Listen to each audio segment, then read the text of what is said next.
31 से डिस्कस करते हैं। कहा ये जा रहा है, ठीक है, हाँ, कहा जा रहा है ग्रामीण परिवार में वास्तविक आय का उदाहरण क्या है।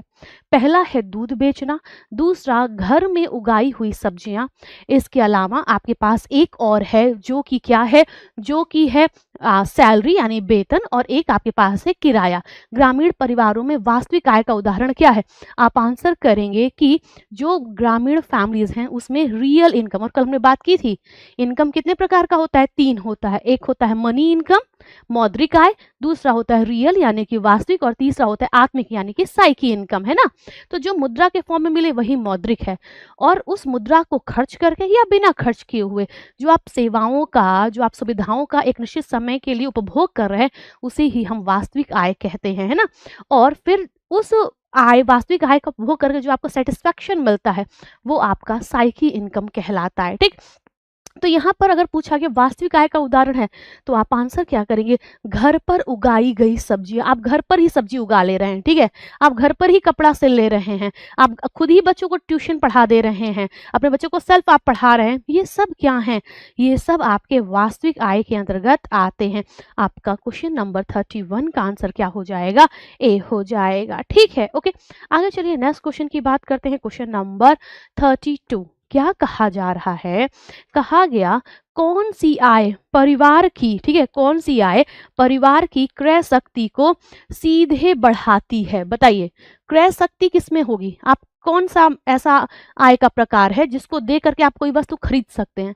तो हमें बहुत अच्छे से पता है जो मौद्रिक आय होती है उसी में क्रय शक्ति होती है, ठीक है। तो कहा गया कौन सी आय परिवार की क्रय शक्ति को सीधे बढ़ाती है, वास्तविक आय, दूसरा अमौद्रिक आय, तीसरा मौद्रिक आय, और फिर है अप्रत्यक्ष आय। आप आंसर करेंगे मौद्रिक आय जो आपको पैसे के रूप में मिलती है, करेंसी के रूप में मिलती है, उसी में क्या होती है, क्रय शक्ति होती है। आंसर आपका क्या हो गया, सी हो गया, ठीक है। आगे देखिए 33, कौन सी आय में मजदूरी और वेतन शामिल है। और कल हम लोगों ने पढ़ा था कि जो चीज हम एफर्ट करें और हमें मिले, भाई अगर हम शारीरिक श्रम करें तो उसके बदले मुझे मजदूरी मिल रही है ना, और वो मेरा एफर्ट है। ओके, अगर मैं पढ़ा रही हूँ तो उसके बदले मुझे सैलरी मिल रही है, और पढ़ाना क्या है, मेंटल एफर्ट है ना। तो कहीं ना कहीं हमें ये चीज पता है कि जब व्यक्ति स्वयं प्रयत्न करे और उस प्रयत्न के प्रतिफल के स्वरूप उसको जो धनराशि मिल रही है उसी को हम क्या कहते हैं, अर्न कहते हैं, अर्जित कहते हैं। और जिन जो बिना एफर्ट के मिल रही है, जैसे उपहार मिल गया, पैतृक संपत्ति मिल गई, है ना, ओके, कोई अनुदान मिल गया, तो ये क्या है, ये आपका अनुअर्जित, अनअर्न्ड इनकम हो गई, ठीक है। आंसर आपका क्या हो जाएगा, 33 का आंसर आपका बी हो गया, ठीक है। आगे बढ़िए 34, कहा जा रहा है पारिवारिक आय को सबसे स्थिर और निरंतर रूप कौन सा है। बताइए पारिवारिक आय का जो सबसे स्थिर है, मतलब एक बार आ गया वो आय का स्रोत तो हम सिक्योर है कि हाँ आप बहुत दिन तक या जब तक हमारा जीवन काल है नौकरी का तब तक रहेगा, है ना। तो कहा गया पारिवारिक आय का सबसे स्थिर और निरंतर रूप कौन सा है। मजदूरी, आज काम मजदूरी मिली है ना, आज किसी के घर काम है, मजदूरी हुई नहीं है तो नहीं हो पाई, है ना।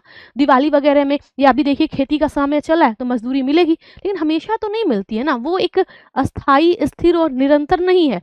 जब काम हुआ, जब भाई जब जरूरत हुई तो लोगों ने मजदूरी के लिए मजदूर को बुलाया, नहीं है तो नहीं हुआ, है ना। बोनस, तो बोनस भी तो एक ही बार मिल रहा है वर्ष भर में। देन है आपका रेंट, किराया, और फिर आपके पास है वेतन। आप बताएंगे रेंट, आज कोई है घर में तो रेंट मिल रहा है, हो सकता है वो छोड़ के चला जाए तो नहीं मिलेगा ना। लेकिन अगर आपको सैलरी मिल रही है, ठीक है, अगर आपको क्या मिल रही है, सैलरी मिल रही है, तो क्या है, तो ये एक ऐसा है जो आपका कंटिन्यू भी रहेगा जब तक आप जॉब कर रहे हैं, और ये एक स्थिर भी है, ठीक है। आंसर क्या हो जाएगा, डी हो जाएगा, यानी कि वेतन, सैलरी, ठीक है। ये सबसे ज्यादा स्थिर और निरंतर रूप वाली आय है। आगे देखिए आपका एंजल, ठीक है, एंजल्स का उपभोग सिद्धांत किससे संबंधित है, ठीक है। ओके, आपसे अभी मैंने आपको दिखाया भी था कौन है अर्नेस्ट एंजल, ठीक है, आपने फोटो देखी और उनका जो 3 उनकी बातें हैं वो भी आपने समझी। इसी को अर्नेस्ट एंजल लॉ भी कहा जाता है। और याद है 2021 में सीधा क्वेश्चन पूछा गया, उपभोग का नियम किसने दिया, आपने आंसर किया था अर्नेस्ट एंजल ने दिया, है ना। किसने दिया था, अर्नेस्ट एंजल ने दिया। ओके, तो अब अगर कहा जा रहा है कि Engel's law of consumption is related to, किससे संबंधित है? क्या ये मांग का नियम है, लॉ ऑफ डिमांड है, या पारिवारिक व्यय की ये संरचना बता रहे हैं, या उत्पादन फलन को बता रहे, या ये लॉ ऑफ सप्लाई यानी आपूर्ति का नियम इन्होंने दिया? तो आप देखिए, हम लोग व्यय की ही तो बात कर रहे थे कि जैसे जैसे आय बढ़ेगी भोजन पर होने वाला व्यय घट जाता है ना। और फिर जैसे जैसे आय बढ़ेगी स्वास्थ्य शिक्षा मनोरंजन, जो कि इनका 5वां मद है, उस पर क्या होगा? व्यय बढ़ जाएगा, है ना। 5, 10, 15 याद है? ओके। तो कुल मिला करके अगर हम इनकी बात करें तो पहला क्वेश्चन तो यही है जो 2021 से पूछा। और भोग का नियम किसने दिया? तो अर्नेस्ट एंजल ने दिया। कब दिया? 1857 में दिया। कहाँ के हैं? तो जर्मन अर्थशास्त्री हैं ये, ठीक है। तो आपका पारिवारिक व्यय की इन्होंने क्या की है? संरचना बताई है, ठीक। आगे चलते हैं ना। कहा गया कि एंजल का उपभोग सिद्धांत किस पर आधारित है? पहला, पारिवारिक आय और व्यय का संबंध। दूसरा, उत्पादन लागत, जनसंख्या वृद्धि और पूंजी निवेश। तो हम लोग क्या पढ़ रहे हैं? जैसे जैसे आय बढ़ेगी, यानी आय के बढ़ने का घटने का संबंध हमारे व्यय से है। जैसे जैसे आय बढ़ेगी भोजन पर होने वाला व्यय घटेगा। जैसे जैसे आय बढ़ेगी स्वास्थ्य शिक्षा मनोरंजन पर होने वाला जो व्यय है वो बढ़ जाएगा, है ना।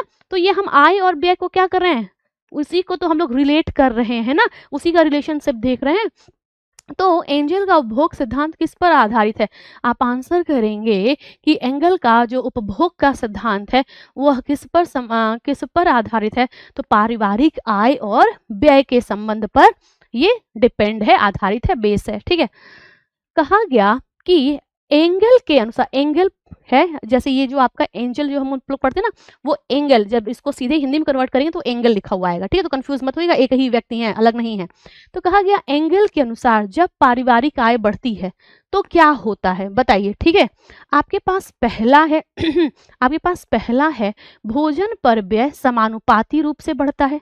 भोजन पर व्यय का अनुपात घटता है। तीसरा है भोजन पर व्यय समान रहता है। भोजन पर व्यय समाप्त हो जाता है। बताइए, जैसे जैसे आप पारिवारिक आय बढ़ेगी क्या हो जाता है? भोजन पर व्यय का अनुपात क्या हो जाता है?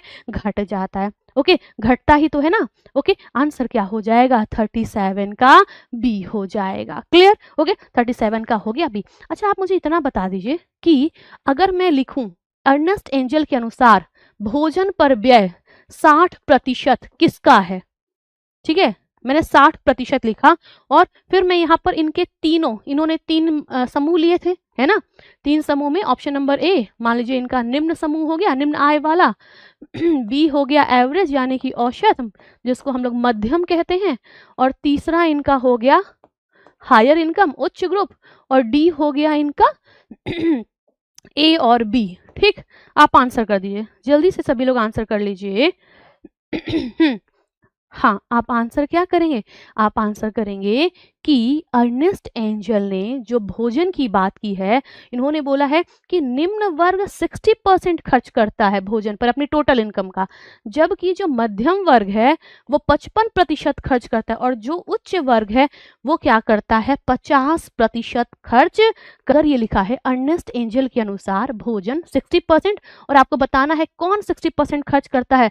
तो ये जो आपका निम्न वर्ग है वो 60% खर्च करेगा, जो आपका एवरेज है यानी कि मध्यम वर्ग है वो आपका 55, और जो उच्च कोटि का परिवार है, उच्च आय स्तर वाला है, वो कितना खर्च करेगा? वो 50 करेगा। ठीक है, आपसे क्वेश्चन पूछा गया है 60, 55, 50 का संबंध किससे है? आप बताते हैं भोजन नाम के मद से है। किससे है? भोजन नाम के मद से है। ठीक है, क्वेश्चन नंबर आपका 37, आंसर हमारा बी हो गया। ओके, क्लियर है। आगे चलते हैं next question, question number 38। Angel का नियम मुख्य रूप से किस प्रकार की वस्तुओं से संबंधित है? बताइए, एंजल का जो नियम है वो मुख्य तौर पर किस प्रकार की वस्तुओं से संबंधित है? पहला है आवश्यक वस्तु, या फिर विलासिता की वस्तु, या फिर इंफीरियर क्वालिटी की वस्तुएं, या फिर कैपिटल गुड यानी कि पूंजीगत। बताइए, आप ये देखिए ना, इन्होंने एक्चुअली मैंने अभी बताया 3 मत दिए थे, एक आपका निम्न, दूसरा मध्यम यानी औसत परिवार, और फिर आपका उच्च आय वाला परिवार, ठीक है। लेकिन इन्होंने 5 मद का जिक्र किया था, और जो सबसे पहले क्वेश्चन ये भी पूछा गया है, अर्नेस्ट एंजल के द्वारा दिया गया प्रथम मद क्या है, तो प्रथम मद इनका है भोजन, ठीक है, ओके। और एक जो पूछा जाता है पांचवा, या तो पहला ही पूछ लिया जाएगा कि प्रथम मद क्या है, तो आप बताते हैं भोजन, और अगर आखिरी पूछा जाता है तब आप आंसर करते हैं क्या, स्वास्थ्य, शिक्षा और मनोरंजन, ठीक है, हेल्थ, एजुकेशन एंड एंटरटेनमेंट, स्वास्थ्य, शिक्षा और मनोरंजन, ठीक, ओके। जबकि अगर हम इनके दूसरे, तीसरे और चौथे की बात करें, जो कि ये बताते हैं कि सब समान रहेगा, कोई अंतर नहीं आएगा, परसेंटेज कितनी भी आय ज्यादा हो, व्यय ज्यादा हो, सब समान रहेगा, ठीक है। तो आपका सेकंड है इनका वस्त्र, थर्ड इनका जो है मद है वो है आवास, और जो चौथा मद है वो है प्रकाश, और प्रकाश के साथ क्या है, ईंधन है। यही 5 मद बताए। अब ये बताइए ये कैसी आवश्यकता है, एक है आपका रोटी, एक है कपड़ा, एक है मकान, तो ये सब आपके क्या है, आपके एसेंशियल है ना, एसेंशियल नीड्स हैं। आंसर क्या हो जाएगा, आवश्यक, ठीक है, नेसेसरी गुड्स आपके हैं। अर्थात इन्होंने किस प्रकार के वस्तुओं की बात की है ना, किस प्रकार की वस्तुओं का समीकरण दिया है, तो इन्होंने आवश्यक वस्तुओं का समीकरण दिया है। क्या मेरी बात क्लियर है? 38 का आंसर हमारा ए हो गया, ठीक है, ओके, क्लियर होगी मेरी बात। और ये भी ध्यान रखिएगा, क्वेश्चन पूछा जा चुका है, अर्नेस्ट एंजल का प्रथम मद क्या है, तो भोजन है। अंतिम मद क्या है, तो अंतिम मतलब 5वां मद। अच्छा, एक चीज तो सबसे आसान सुन लीजिए, क्वेश्चन ये भी आपसे पूछा जा सकता है, अर्नेस्ट एंजल ने टोटल कितने मद दिए हैं, तो आप ये मत करना कि 1 2 3 4, ये 5, ये 6, ये 7, टोटल 7 मद दे दिए, नहीं, इनके 5वें मद में ना ये तीनों है, स्वास्थ्य, शिक्षा, मनोरंजन, इनका 5वां मद है, तो इन्होंने 5 मद दिए हैं, प्रथम आपका भोजन और अंतिम आपका स्वास्थ्य, शिक्षा, मनोरंजन है, ठीक है, ओके। आगे बढ़ते हैं। 39 कहा गया, एंजल के अनुसार जब आय बढ़ती है तो आराम और विलासिता पर व्यय, आराम विलासिता मतलब समझ रहे हैं, वही जो आपका हेल्थ है ना, एंटरटेनमेंट है, इस पर, ठीक है। तो कहा जा रहा है कि एंजल के अनुसार जब आय बढ़ती है तो आराम और विलासिता पर व्यय क्या होता है, घटता है कि बढ़ता है कि समान रहता है या शून्य हो जाता है। आप बताएंगे जैसे जैसे आय बढ़ेगी, ये जो इनका 5वां मद है, इस पर खर्च क्या हो जाता है, बढ़ता जाता है। आंसर क्या हो जाएगा, 39 का आंसर बी हो गया। अच्छा, ये चीज तो जरूर देखिएगा, ठीक है, ओके, ये चीज तो जरूर आप ये ध्यान रखिएगा कि क्वेश्चन एक ये पूछ जाता है, अर्नेस्ट एंजल की आलोचना किस पर हुई है, तो इन्होंने ना सब सारा जो 100% इनकम थी उसको 100% व्यय है ना आउटगो के साथ डिवाइड कर दिया। मतलब इन्होंने किसकी बात नहीं की है, इन्होंने कहीं पर भी बचत की जिक्र नहीं किया है, ठीक है, इन्होंने बचत का जिक्र नहीं किया, यही इनके नियम की सबसे बड़ी कमी रही है, ठीक है। तो आपका 39 का आंसर हमारा बी हो गया। बाकी कभी पूछा जाए इनकी कमी क्या है, तो इनके नियम की कमी यही है कि इन्होंने कहीं पर भी सेविंग का जिक्र नहीं किया, इंसान जितना कमाया उतना इन्होंने खर्च कर दिया, ठीक है।